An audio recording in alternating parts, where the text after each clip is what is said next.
अस्सलाम वालेकुम, कैसे हैं आप सब। उम्मीद करती हूँ सब खैरियत से होंगे, और अगर खैर से नहीं भी हैं तो एक कप चाय का बनाएं पिएं और बहुत ही अच्छा आपको महसूस होगा। तो जनाब, सुबह का आगाज़ नाश्ते से, जिसके बगैर हमारा दिन का आगाज़ ही नहीं होता।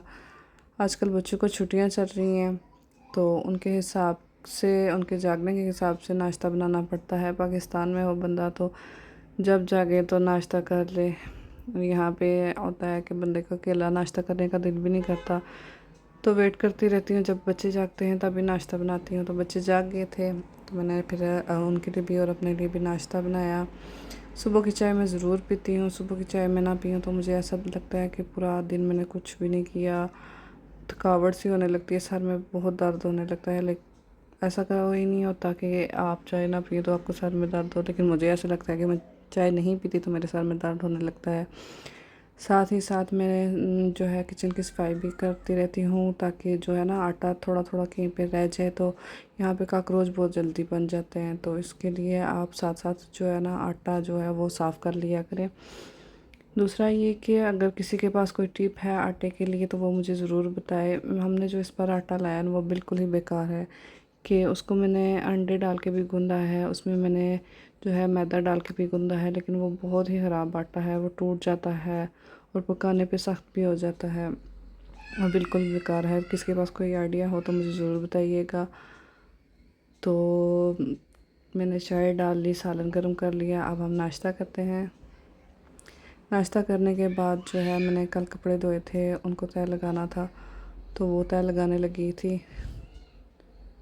जो बच्चों के कपड़े हैं और अपने कपड़े हैं वो मैं हैंग करके रख देती हूँ। मियाँ जी के कपड़े इस्त्री करने पड़ते हैं क्योंकि वो काम पे जाते हैं। बच्चों का क्या, वो घर पे ही रहते हैं, तो जब भी चेंज करने हो तो तब बंदा प्रेस कर लेता है। ये बहुत ही अच्छा काम मुझे लगता है। जब हम कपड़े धो के उनको तह लगा के अलमारियों में रख देते हैं तो इतना सुकून होता है, ऐसा लगता है कि हमने दुनिया जहान का काम कर लिया है। तो यहाँ पे यही है कि खुद ही सारा काम करना पड़ता है। यहाँ पे बर्तन भी खुद धोने, कपड़े भी खुद धोने, खाना भी खुद पकाना, सफाई भी खुद करनी, सारे काम खुद ही करने पड़ते हैं। तो टाइम का बिल्कुल भी पता ही नहीं चलता कि कब गुजर जाता है। उसके बाद जो है मैं किचन में आ गई, फिर मैंने सफाई शुरू कर दी।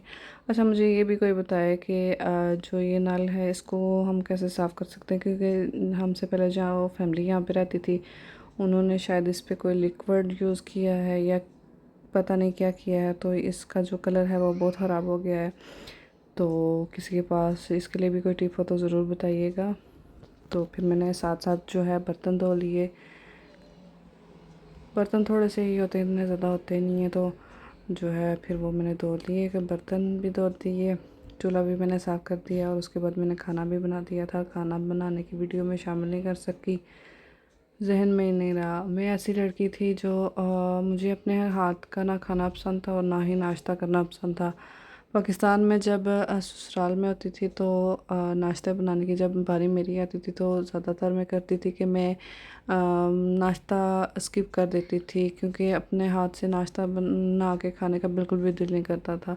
लेकिन यहाँ पे अगर ना करो तो कोई और भी बनाने वाला नहीं होता, तो इसलिए खुद ही बनाना पड़ता है। उसके बाद खाना बना के मैं को लेके पार्क में चली गई थी शाम में। यहाँ पे पार्क में बहुत अच्छी हवा चल रही होती है, तो बच्चे भी थोड़े फ्रेश हो जाते हैं, खुद भी बंदा फ्रेश हो जाता है। तो ये बहुत ही प्यारा पार्क है, यहाँ पे हमारे घर के पास ही है। बहुत अच्छे प्यारे प्यारे दरख्त हैं, हवा चलती है तो इतना मज़ा आता है। ऐसे जैसे पाकिस्तान में जब हम शाम को बाहर बैठते थे तो वैसा ही ऐसा महसूस होता है कुछ पल के लिए। तो मैं बच्चों को रोज़ शाम को लेके चली जाती हूँ बाहर, ताकि ख़ुद भी थोड़ा अच्छा महसूस करूँ। फिर हम वापस आ गए, फिर हमने खाना खाया।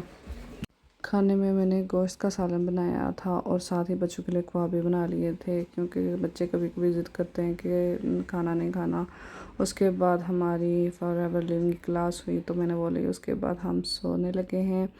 अपना ख्याल रखिएगा और चैनल को सब्सक्राइब कर